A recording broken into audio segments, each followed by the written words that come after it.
Holes in the Sky by Patricia Polacco.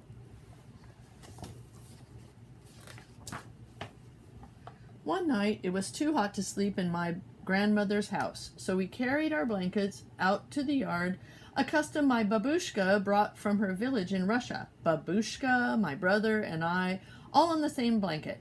We gazed up at the stars. You both know what those stars really are, don't you? Holes in the sky. The light of heaven is showing through them from the other side. Richie and I looked at each other. What are the holes for? I asked. They are the way into heaven. When it's our time, we all must leave this earth. That's where we go, to the other side.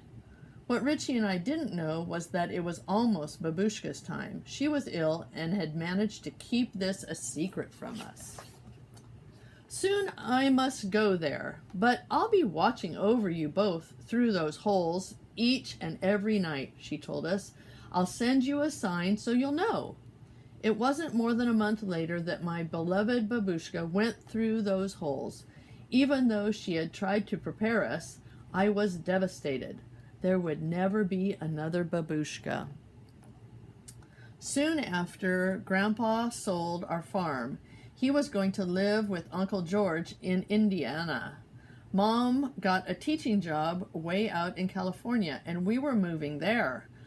The drive took 3 days. As we crossed the desert at night, I'd look up at the dazzling array of stars that crowded the skies. I found myself whispering, "Please, Babush, you promised. Give me a sign you're there." Almost as soon as we arrived in Oakland, a realtor found us the perfect house, and Mom bought it. It was a huge old brown shingle place at the crest of a steep hill on Ocean View Drive. From the front porch, we could see the Bay Bridge, and beyond it, the Golden Gate Bridge. Funny thing, it wasn't golden at all. It was actually orange. But what I noticed after the bridges was that our lawn and the lawns of all the other houses up and down the street were brown and dried up. Dead. The drought, the realtor said. We badly need rain. No one is even allowed to water outside with a sprinkler or hose. Shaking her head, the realtor opened the front door and let us in. See the brown right here. It was sunny and friendly. It instantly felt like home. Mom and Richie and I all had our own rooms. I discovered a small window in my closet that pushed open to reveal a clear view of the sky. That first night, I stood on a chair, opened the window, and whispered to my Babushka, "I miss you so much. I need that sign, booby." But it didn't come.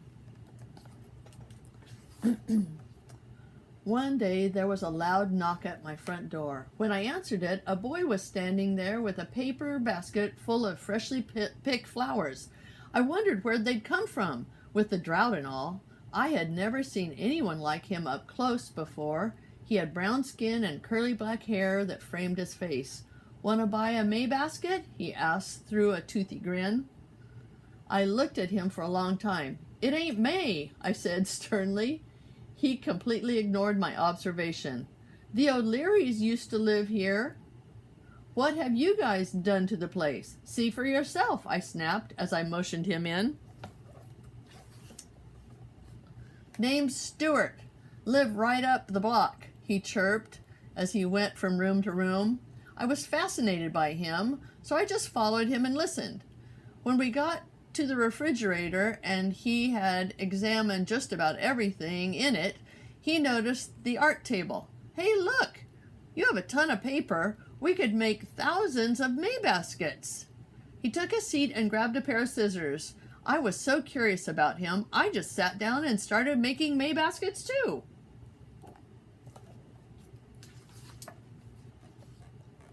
We must have made 10 baskets easy. I didn't have the heart to ask where he'd gotten flowers or where we'd get ours. I didn't need to. We filled Stewart's wagon and he walked me up to his own house. His lawn was brown like everyone else's, but there in his front yard was a string of rose bushes. We use buckets of water we've saved from the washing machine and sinks to water the flowers, he said. He must have read my mind. We picked enough flowers to fill our paper baskets, then began to amble down the block, selling them at every house. My new neighbors weren't like the folks back home. In Michigan, pretty much everyone looked alike. Here, people were so different. Across the street was the Martinez family from Mexico. Next to them, the Zaidans from Yemen. Then the Vegetarians, an Armenian family who owned a restaurant on College Avenue. The Cho family had a gift shop on the corner. On the other corner was a black Muslim bakery that Stuart said made the biggest and best cookies in the whole world.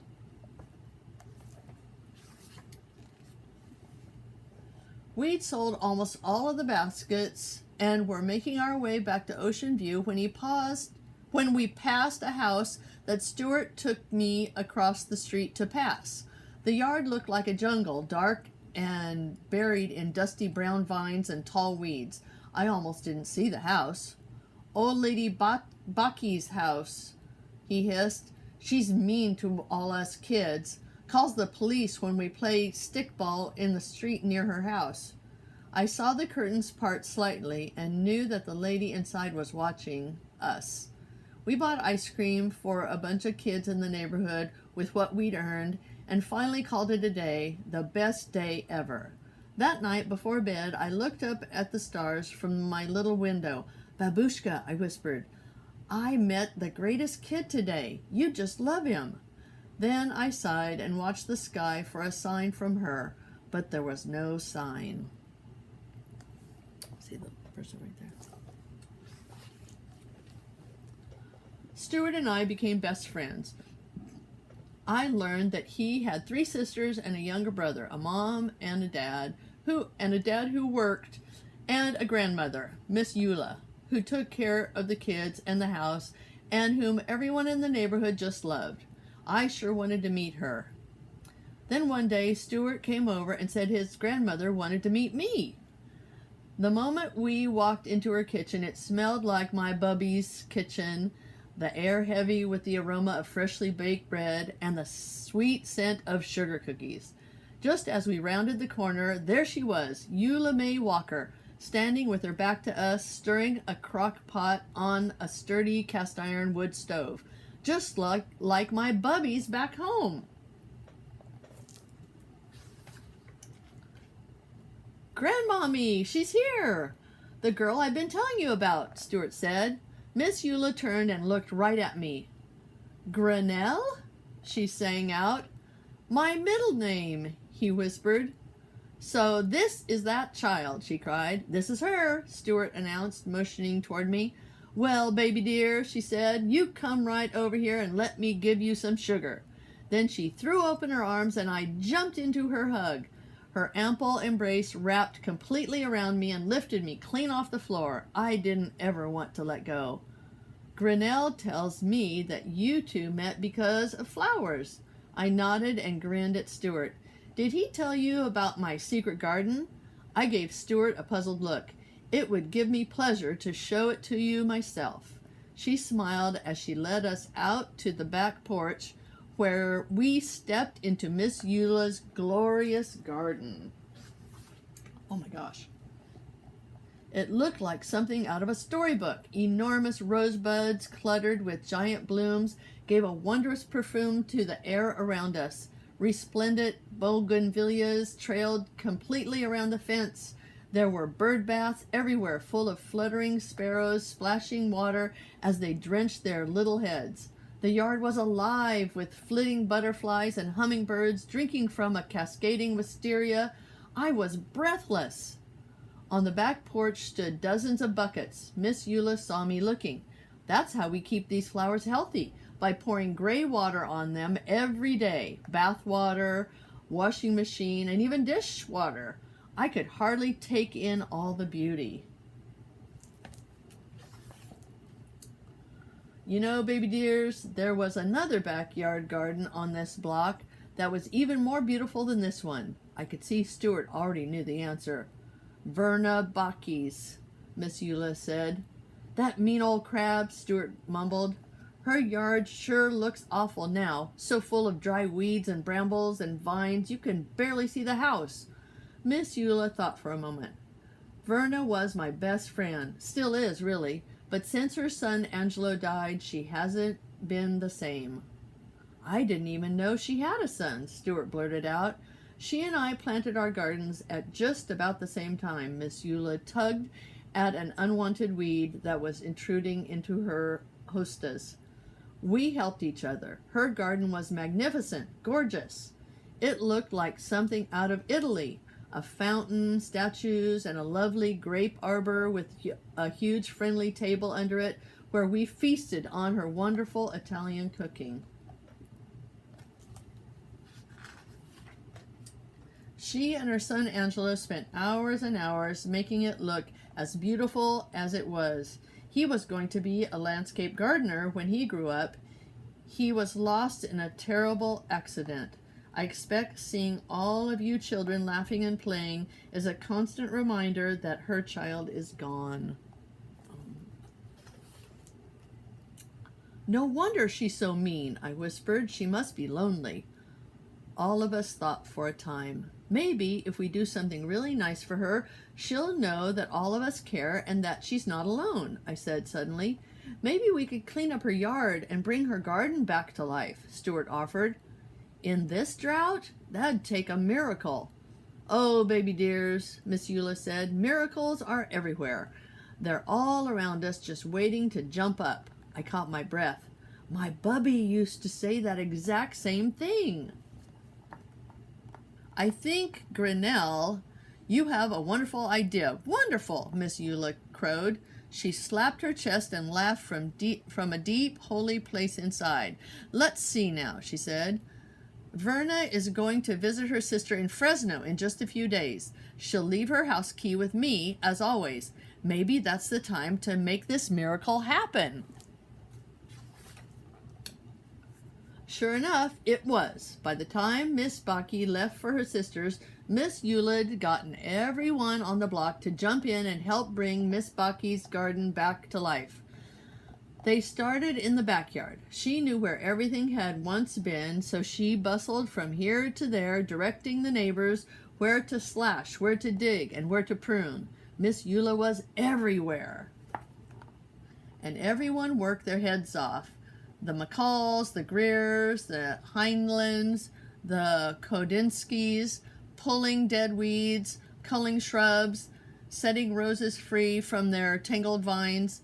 The Krebs girls helped Stuart and me find a koi pond that was knee-deep in mud. We all cheered when we unearthed the grape arbor and the table.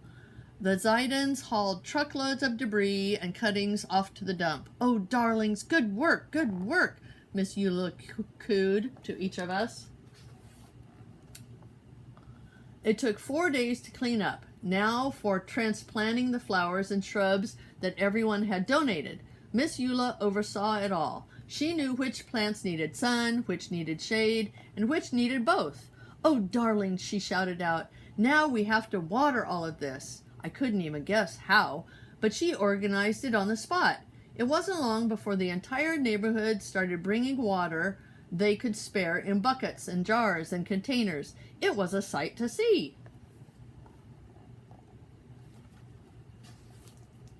That night, I watched the stars from my window.